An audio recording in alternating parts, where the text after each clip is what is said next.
We finally arrived at the city of Baldur's Gate, but our journey isn't over yet. Regardless, we'll take this opportunity to acquire new holdings, gain ultimate eldritch power to rend apart our foes, re-encounter old business partners, and maybe even fulfill our pact with our patron. And of course, all while finding time to shred apart the lower classes. But before we get into all that, if you haven't already, please like and subscribe. It goes a long way towards helping out, and make sure to check out the last 2 videos here. With that out of the way, it's time for the video. Finally out of the Shadow-Cursed lands, we find ourselves on the road to the titular city, taking it easy and contemplating what we'll do when we get there. When all of a sudden, some Gith midnight malefactors show up out of a portal to jump us while our dream visitor begs us for help. They go before us and we don't get much of a say while they beat the ever-loving bejesus out of us and we barely survive. Since we don't like dealing with the Gith on the best of days, Gunter simply misty steps away, then throws down a speed potion and dashes all the way to the exit portal. Once we arrive on the other side, we find our dream visitor in quite the pickle, as a small horde of these astral assailants are hell-bent on getting to him. Before we can intervene, we need to patch ourselves up though, so we cast Armour of Agility and drink a handful of potions, including a viciousness elixir that expands our crit range by 1. Then we hop to the nearest fight, and as we arrive, we find a couple Gith shredding apart friendly intellect devourers, peculiar but stranger things have happened. Unfortunately, they take out the last brain buddy before we can do a thing, then jump on up to us and start dishing out blows and taking damage in return from our armor. And it did deal a lot of damage, so we do a little repeat casting the armor again, as well as healing up with a potion, which causes the already weakened Gith to take themselves out, and the other one gets knocked prone when they hit us thanks to our Boots of Stormy Clamor and adamantine armor, leaving them ripe to get picked off by a repelling blast into the void, all according to plan. When we arrive at the bottom where all the fighting is going on, we find a Mind Flayer getting absolutely walloped. He reveals to us that he is the true form of our dream visitor, and the imprisoned Gith across the room is the source of what's keeping us alive. Without much of a choice, we agree to help him in his fight. But this is a rough one, and we are ill-suited for it. As such, our first attempt doesn't go great, and Shovel grows despondent afterwards, plunging herself into the void for no discernible reason. This, of course, bodes poorly for our next attempt, which is likewise doomed. You know what they say though, third time is the charm, so we go in with Shovel at our side and Armour of Agility active. For the most part, our foes start by swinging away at the Devourers, taking out most of them, while the Emperor, as our dream visitor is known, uses Domination on one of them, which they can instantly break out of. On our turn, we send in Shovel to get wailing, drop a darkness to hide in, and start blasting with the help of a speed potion. Alas, the enemies really didn't like that, and our concentration gets instantly broken, Shovel gets exploded into little gibs, and Gunter gets hold-personed as well as brutally pummeled. Thankfully, the Emperor comes in with the world's greatest triple stun, and the one unstunned goon comes down to beat us up, making themselves vulnerable for the Emperor to carry even more and stun them as well, freeing us from the hold person. We spend our turn right after setting up again with a healing potion, followed up by another darkness and refreshing our speed potion. This leaves poor old MP to get dumpstered on, as the Gith finally start focusing on who they actually came here for. In retaliation, he gets a beautiful chain lightning off, taking out one of them and severely damaging the rest. Still, even despite his hard work, we're unable to capitalize as we count on crits to finish them off that don't show up, and we take a big risk in stepping outside of our darkness so that they don't take out our tentacled servant. The plan somewhat works, but we get hit real hard and end up almost dying. As we get up, even with our roughly 45% chance to get a crit hit with each beam, we fail to finish off one of them yet again, putting us in quite the conundrum. Eventually, with our second action, we decide to use a wall of fire, hitting the 3 remaining foes, sorta. For whatever reason, this guy at the end isn't actually inside the wall. Despite the speed pot about to expire, we also use a healing potion so that if push comes to shove we can take a hit as we pray our wall of fire and the Emperor can do the rest of the dirty work. One does die to the wall of fire, but by jumping back into it, and our Mind Flayer underling uses his own blast to kill the one that wasn't in the wall, and by some miracle we survive through our lost turn, taking only 1 hit. Then the Emperor pulls his weight even more, getting a crit hit stun on the remaining fool, and since we're struggling against the Goomly Curse to get a crit, it's left up to our assistant to once again finish the job. With that doozy of a fight out of the way, the Emperor proceeds to monologue at us to try and garner some sympathy and explain how it is totally okay that he was misleading us. And more importantly, he explains that he has Prince Orpheus of the Gith imprisoned and it's his power that is actually keeping us safe. A nameless nobody kidnapping a noble is a big no-no, but we can't do anything about it yet, so we just head out and get back to sleep. It's a beautiful day as we awaken and arrive at the outskirts of the city. That is, until this strangely looking creature approaches us and starts begging. Since most people frown on eldritch blasting beggars, we simply tell her to go away, though our day is undoubtedly ruined. To make matters worse, the way into the city is closed as Lord Enver Gortash is being coronated along the only road in, which seems like an odd spot, but either way, despite this lady being harder to convince than Ketheric Thorm, we still managed to lie our way in. Once inside, we meet old Gordy himself, a fellow noble who's more than happy to lord over the peasants. He offers us a pact of peace for us to work together and rule over the common man as it ought to be. All we need to do is kill Orin and grab her netherstone, a task we easily acquiesce to. Though admittedly our patron rages at the prospect of the netherbrain being allowed to live. With yet another deal made, we finally make it into the city and start up a long-awaited shopping spree in proper civilization by heading straight to Fitz the Firecracker, a shopkeep who sells us the dead shot. We don't have proficiency with this +2 longbow, but that's okay because we only want it since it expands our crit range by a further 1 so long as we have it equipped. If you're keeping track, that means that we're critting on a 16 or higher so long as we're obscured, or a 17 otherwise, not counting any elixirs. Then we're right next door at Gloomy Fenton's shop buying the Armour of Agility. This 17 AC medium armor lets us add our full dex mod to our AC, effectively making it 20 AC and finally making full use of our dexterity. In addition, we also get a +2 to all saving throws, which is a huge defensive upgrade that's hard to overstate. Our shopping spree continues as we head to the circus of the last days, convincing them to allow us entry. And here we speak to Boney of Stony and Boney's Creations, excellent craftsfolk who offer us a most fitting statue for the measly sum of 5,000 gold. After acquiring it and taking a long rest, it gives us the Sweetstone feature's permanent buff, essentially a permanent bless, granting an extra 1d4 bonus to attack rolls and saves, making us even tankier and more likely to hit. While we're looking for a good place to rest our head for the evening, we come across a murdered peasant with bloody marks all across the wall, as well as a convenient note on the floor the murderer left behind with a whole list of common folk that need killing, and frankly, we want in on the fun. Before that though, we head to the local inn and negotiate access to the whole top floor, and for free to boot. The security in this place is just plain awful though, as when we get to our floor, this urchin is here begging us yet again, this time to let her stay in exchange for food. To make matters worse, it turns out it was Orin all along, come to brag about how many more peasants she's killed than us, and threatens to kill the beggar urchin as well. We really don't care about that though, and at last Orin leaves, letting us check out just how cool our statue looks. Finally, we're living life big. Now we get to investigating who that murderer is, and we find him at a wine tasting, but before we can ask if he'll let us join, he's gone like the wind. Thankfully, he just went down the road and we find him again easy peasy, but once again, fate has other plans as we slip on something, and with all our armor and weapons, he thinks we're here to stop him, so a fight breaks out.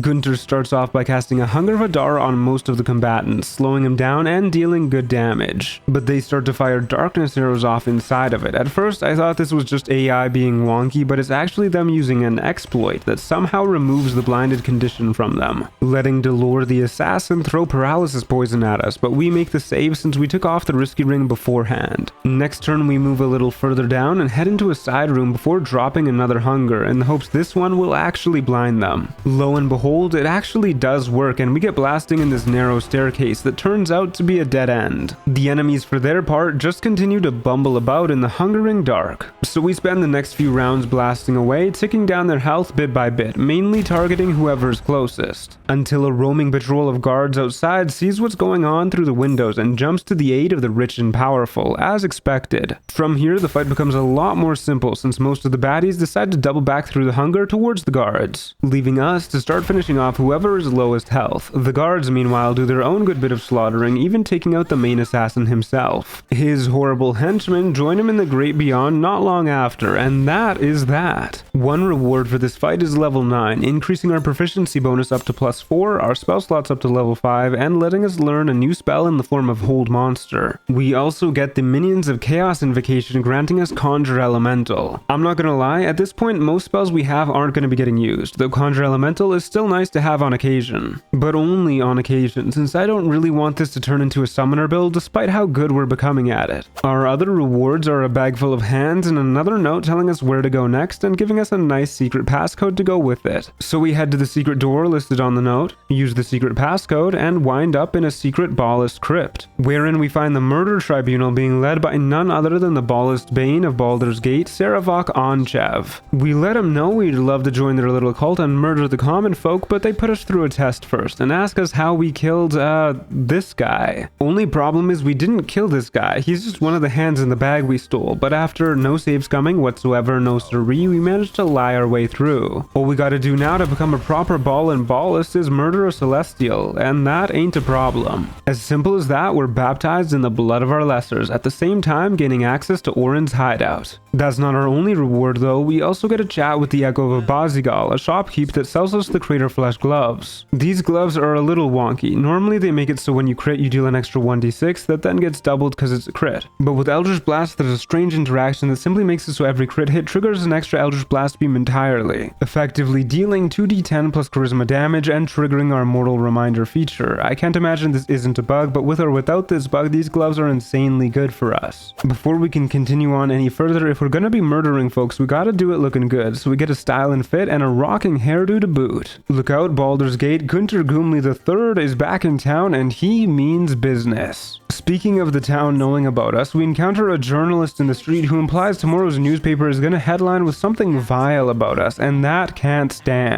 Once we make it to the Gazette, we talk to their editor who makes the mistake of saying our presence will be bad for business after tomorrow's article, so we take matters into our own hand and get hit by a walloping watcher right away. Since we're low health afterwards, we misty step up to a hard to reach spot and heal ourselves back up a little. The enemies can't actually do much to us up here, so before you know it, it's back to us and we start the long ordeal of blasting them all down. Alas, our safety only lasts so long, as we give just enough room for a watcher to jump up here and deliver a cruel critical hit. Though we're able to blast them right off, and now we know for the future to stand closer to the edge to make sure they don't have room up here. Soon after, a phantasmal killer lands on us, and that prevents us from moving anywhere, so we resort to blasting who we can see, and when we can't see anyone, we use Call Lightning for a little bit. And the second we can, we go back to blasting away whatever enemies are foolish enough to be in our line of sight. When we get those ones, we lower the bridge to our platform so we can go after the others, but it's super glitchy and doesn't let us walk on it, so we gotta jump. Unfortunately, this results in our regal rear end getting yanked onto the floor, which means we've gotta throw down a jumping potion and then hop back up to our safe spot. Here we manage to take out the remaining Steel Watcher and soon after one Morgoon as well, since they can't do much while we've got the high ground. While we're maneuvering around though, we catch the attention of a couple more guards outside. Gunter does his best to keep them at bay, but we get no crits, which means eventually they do indeed catch up to us and have us cornered. Not knowing what else to do, we use an elixir to grant a 3rd level spell slot and drop a cloud of daggers hoping to shred them apart, only for a concentration to get immediately broken, and then we get frightened for a taste of our own medicine. With a couple more Eldritch Blasts thanks to the help of a speed potion, we take out one more and take an inconsequential amount of damage in retaliation. After all, we only need the 1 hit point anyways, because 1 hit point is all you need to Eldritch Blast a dude into the streets below and then obliterate his buddy right afterwards with long awaited crits. Then we sneak into the basement and pop in a much nicer story written about ourselves. Oh, how good it feels to control the presses. Since no one can write anything bad about Gunter, we just go around and kill some strange fishy smelling peasants and then some folks kicking back on a hidden beach. Oh, and Volo finally reappears, though shortly blows up since he refused to move from the explosive barrels he was strapped to, even after we freed him, but we avenge his death well enough, before putting down some very, very bad dogs that give enough experience for level 10. This gets us a new cantrip in the form of Mage Hand alongside a new spell in the form of Hex, again, since we swapped it out earlier. Once again, we don't really need new spells at this point, but Hex will be nice on occasion for the extra damage. We also get the Psychic Resistance and Reflection subclass features from our pact that do exactly as the name suggests. Neither of these are particularly meaningful, but they're nice to have. Most importantly, all of our cantrips increase in power, including Eldritch Blast, which now fires a 3rd beam. For obvious reasons, this is absolutely insane. But that's not the end of our power-ups. We also head to the Stormshore Tabernacle and commune with the gods, one of which we make a deal with. In exchange for 3,600 gold, this amount changes depending on the level you do this, we get the Anointed in Splendor permanent buff. This little boon grants a +2 to all saving throws, making us even less likely to actually fail anything, a great countermeasure to our beloved ring. Now we're off to our promised showdown with everyone's favorite mentally misaligned murderer. Beforehand, we summon our loyal servant Shovel and cast Haste, going in with a Vigilance elixir as well. Then we go chat with her and she rubs it in our face that she gets to kill peasants in the comfort of her own home, followed up by turning into a big ol' monster monster that certainly won't save her. The execution kicks off and we go first, our plan immediately coming to fruition as we fire at her and she gets frightened. And to make matters better, for some reason a portion of our damage is just ignoring the unstoppable stacks that she gets back every round. With her unable to move, we blast the nearby Death's Head since we're very frightened of their stunning gaze, and they get disabled for a round as well. Only one enemy is actually able to go, and they waste their turn casting slow on us and shovel, though we resist. Next turn we blast the slower off the edge and send every other blast we have towards Orin. While we do knock her prone, she doesn't get frightened. So we run far away up the stairs and attempt to not get one shot, only for her to just skip her turn standing up. We take those. Another round goes by, and this time we do frighten and knock prone Orin, but we have a harder time with the Death's Head, who dodges two of our beams. In retaliation, our worst fears come true as we roll a nat 1 on a saving throw against the stunning gaze. But this is exactly why we have Shovel, who is brave and loyal enough to spend a round distracting our foes while we recover. And when we do, with the help of a speed potion, we resume the status quo of using 3 beams on Orin and 3 on the stunner. Once the Death's Head is out of the way, we just blast away Orin while she's laying on the ground helpless. To make things go a little bit faster, we do use a Hex as well, and before you know it, she's down for the count, though this does piss off all of her goons, which are a little tedious to take out, but eventually we do without them standing a chance. Now that Orin's down for the count, we grab her Netherstone, which is embedded in her dagger, a dagger that we are more than happy to have, called Bloodthirst. This dagger does a lot, and we'll be replacing our Club of Hill Giant Strength, and we'll be using it in our offhand. Apart from expanding our crit range by 1 yet again, putting us up to a 15 or higher now, it also gives +1 AC, and when someone misses us in melee, we can use a reaction to hit back at them and apply True Strike. These are the offhand only effects, and it does do other stuff in the main hand, but that's largely irrelevant to us. With Ball's champion conquered, we figured it'd be pretty fun to show off to Sarevok, but just in case he murders us, we use haste before the conversation as well, and we have Shovel in tow. He is weirdly happy about the news, but to no one's surprise, the murder tribunal still takes this opportunity to get a murdering. Sarevok instantly comes at us swinging, but when he misses an attack, we get to use our new riposte, which conveniently frightens him with a crit. Gunter downs an elixir of heroism since I forgot to do that beforehand, and one of the Bloody Spectres counterspells our first blast, though the second set still goes through and keeps Sarevok frightened. The various goons are quite the nuisance though, with one of them taking out Shovel, then the others buffing the big man with haste,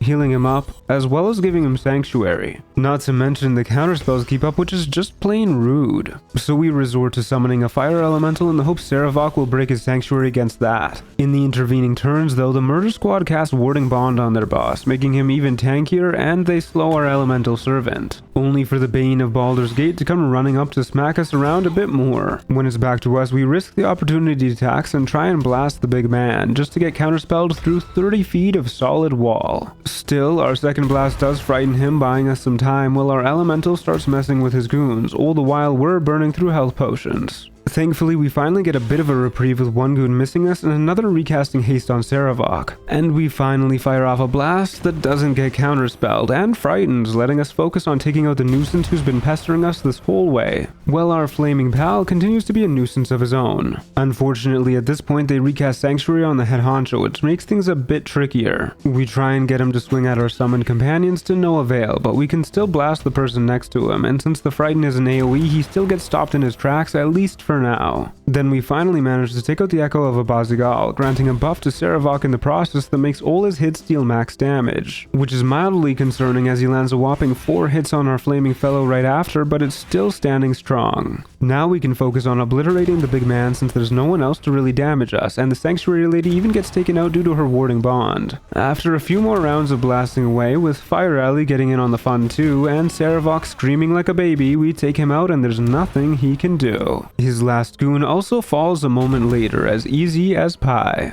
Aside from incredible bragging rights and claim to all the peons we could want to murder, our reward is Sarevok's horned helmet. This bad boy expands our crit range by 1 just like our current helmet, but no longer requires us to be obscured. In addition, it makes us immune to being frightened as well as other emotion altering conditions. I guess he didn't have it on right or something. With all these boons we've gotten, it's been easy to ignore the family curse, but its occasional appearances still weigh on Gunter, so we head to a self-help place to deal with these feelings. Alas, it turns out to be yet another underground cult that this city is lousy with. Still, they offer to maybe make a deal with us. Just to be safe though, we down an elixir of bloodlust and cast haste beforehand. And it's a good thing too, since Viconia starts yapping about some girl named Shadowheart before taking up arms against us. This fight is simple enough, if not a bit long. We just start blasting whatever cultist is weakest, while Shovel wreaks havoc alongside the very same elemental that helps slay Sarevok. The enemies for their part mostly just struggle to reach us while we backpedal up the very long hallway that we came from with the help of haste. They do, unfortunately, at one point give Shovel terminal depression. But so long as we keep the strategy up, we've got nothing to worry about. Viconia is even one of the first to fall, and the rest really don't put up much of a fight, especially since they rarely land a hit. Fast forward a dozen rounds of shouting Delore and walking up the stairs, and sooner or later we get them all. For our efforts, we hit level 11, granting us at last a third spell slot, though let's be real, Eldritch Blast is better than most spells we can cast at this point. We also gain Create Undead as a spell we can cast once per long rest for free. This lets us create a mummy to fight alongside us, but once again, I don't want this to be a summoner, so we won't use this all the time. And as another spell, we learn Vampiric Touch. It's no Eldritch Blast, but it can crit, so we take it for pretty much just that reason alone. Now it's time to get looting. We find a hidden room with a cool note talking about a mirror that steals memories, and lo and behold, elsewhere in this area is the mirror itself, which we're able to decipher how to use with a successful religion check. All we need to do is trade a temporary -2 to strength to gain a permanent +2 to charisma, bumping it up to a whopping 22. Well, the self-help place didn't make us feel better, but maybe buying a palace will, so we're off to speak with the owner of the Sar Palace. After blowing his guards to bits since they wouldn't let us in, and yes, a few of them are rats. Then we use their corpses to summon what is affectionately known as the Goon Squad, since we might as well use all these summons together at least once. Once we're inside proper, a sinister looking door bars us from the master of the house. He's certainly not making this business deal easy on us. Though with the help of Mummy, we're able to grab a book to help us with the matter, since Mummy is able to resist the necrotic aura corpse radiating in the room that we find the book in. Then the Goon Squad helps clear out the skeletons in Cazador's closet and grabs the ring from one of them that we need to pop open the previously mentioned portal. Since we've got everything that we need now, we head back and open that bad boy up, only to find a bunch of squatters in our soon-to-be abode. Time to get clearing them out. Nothing and nobody can stand against the full might of the Goon Squad with Gunter leading the way, and we all get to putting in work. Especially our zombie who starts self-replicating, even forming full humanoids out of the corpses of bats. The massacre continues with extraordinary explosions, brutal and beautiful blasts, and classic clobbering finishing the job. Look at our big ol' squad of servants, all happy and proud of a job well done. Continuing on, we head to the basement where we see Cazador Sar himself being a weirdo in the distance, so we prep with an Armour of Agility as well as our beloved haste yet again. Turns out he's doing the rite of profane ascension, becoming some sort of master vampire or something, I don't know, but either way he seems reluctant to talk about selling his palace and tries to murder us instead. As the fight kicks off, he goes for a blight on us that thankfully we're able to counterspell since all of his damage is boosted by an insane amount thanks to his ritual. Either way, when we start our turn in his general vicinity, his pure stank causes 44 points of necrotic damage just for being near him. To weaken him, we send our invisible shovel to stand on one of the ritual sources, which also stops him from getting some of his passive healing. Then we get blasting from the back lines, and despite him being a literal ball of mist, we are still able to frighten and knock him prone. Our servants start tussling with each other at this point, and while we may be outnumbered, the Goon Squad stands strong, or sleep strong in some cases. While the boys are doing that, we just keep bullying the heck out of poor little Lord Sar. Unfortunately, our weakest servant goes down for the count a moment after, and despite Mummy having a multi-attack that can only be used against frightened foes, it refuses to be used against frightened foes, so we just settle for regular whacking. Fire Elemental likewise goes down at this point, but with a couple more blasts, Cazador Sar goes down for the count too without doing a darn thing. Now that it's just generic squatters left for us to clean up, we're not stressed, and Shovel is now free to start whooping some booty of her own, even resisting a fierce spell to the face, but not the second time unfortunately, and this weakness is what brings her down. Anyone who is foolish enough to take out our most favored servant will most certainly live to regret it, though not for long. A couple turns more is all it takes for us to clean up the rest of the vermin. With a quick stab to the heart, we also get Cazador as he's regenerating in his coffin, and because no one is around to question it, we claim the palace as our own. Only problem with owning a palace is the maintenance cost, so we head to Leroican to see if he can help finance us. He's a bit of a jerk about it, but he says he'll give us a good payday if we bring the night song to him, to which we agree. While we're here though, we break into his basement and read a terrifying tome called the Tharkiate Codex, which does curse us a wee bit more. But with the help of the Remove Curse scroll, we fix the problem and gain the Tharkiate Codex Blessing permanent buff. It's a simple effect that grants 20 temp HP after each long rest, but simple isn't always bad. Then we head back to Leroican with a haste active and Dame Aelin in tow. When it becomes clear to her what's happening, she starts to pray while we stare on with a slack jaw as 3 moon-blessed shield maidens descend from the skies, and we wonder,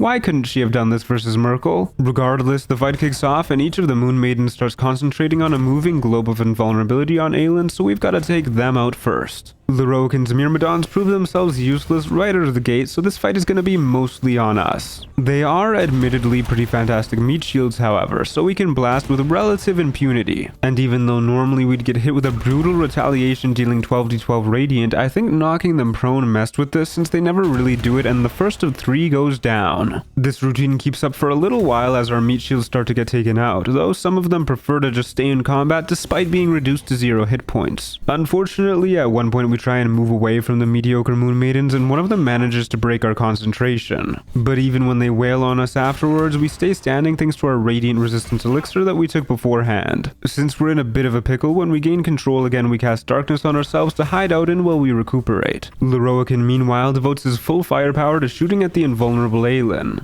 Gunter starts using speed potions as our fallback plan to keep the machine gun fire up, while our payday starts to slip away when the Big L trades a fireball for 80 points of radiant damage. And yeah, you can bet he doesn't live long after that. Well, with nothing else to worry about, we just keep blasting from the comfort of our darkness, taking out yet another, which causes Aelin to start getting salty and she starts sacred flaming the nearby corpses. And a turn later, Gunter takes out the next and final Moon Maiden, leaving the Night Song nice and vulnerable. It only takes 2 more turns after that for us to finish her off, and we really don't need to worry since she is not immune to frightened like her celestial gal pals. Our payday may be gone, but I'm sure no one will notice if Leroican's furniture shows up in our palace. We've got most of our worries sorted out, but before we can go conquer the Netherbrain with Gortash, there's one last bit of payback we gotta get, and that starts by heading to the Devil's Fee. Once we're there, we use our occult knowledge to open a portal to Raphael's realm. Time to show him what happens to people who talk down to Gunter. When we arrive in the House of Hope, we're greeted by Hope, who seems a little bit manic on account of being imprisoned by our Disney-esque devil. She does grant us entry in exchange for us promising to free her, but she makes the mistake of dressing us up like a simpleton in the process, and you can bet your bottom dollar that's going in the Book of Grudges. As we get exploring, we find a locked room that looks awfully richly adorned that we'd love to get into, so we hop our way around the outside of the building to get over to the balcony, where we find Raphael looking rather scandalous. Okay, never mind, it's just some lookalike that he has to, do things with, which is concerning in its own right. Either way, when we refuse to submit to Harlep's whims, a fight breaks out. On our first turn, we walk out of melee range and blast down one of the imps, triggering our elixir, which then lets us shoot some more at Harlep, who's not very strong. We also misty step away to get some of the infernal imps to waste their turns dashing, but most still fire Eldritch blasts of their own that miss like no tomorrow. Since we're really not in danger, it's not hard for us to spend the next few turns taking out each of the imps. Then with them out of the way, we do a little test run of what we're gonna do to the real Raphael. And when all is said and done, we get to roam this boudoir freely, including using the bath to get as many free long rests as we want. That's not all that's in here, as there's a hidden safe as well, with a note detailing a passcode we can get the Orphic Hammer with in the archive, which can be used to free both Hope and Orpheus. The archive itself is easy enough to find just down the hall, and it's got goodies galore, so we break our disguise and get a lootin'. The Orphic Hammer, of course, is just one of the many prizes we grab. Unfortunately, when we step outside the room, the whole house is on high alert, including giant flaming balls of hellfire that stalk us through the hallways. Luckily, they are by no means immune to the sheer power of our critical hits, nor are the many other denizens and debtors of this House of Hope. With them all out of the way, we descend into the depths where we find Hope imprisoned by imps and spectators, which instantly try and blast us off the edge, but luckily they fail, though they don't fail at blasting Shovel to death.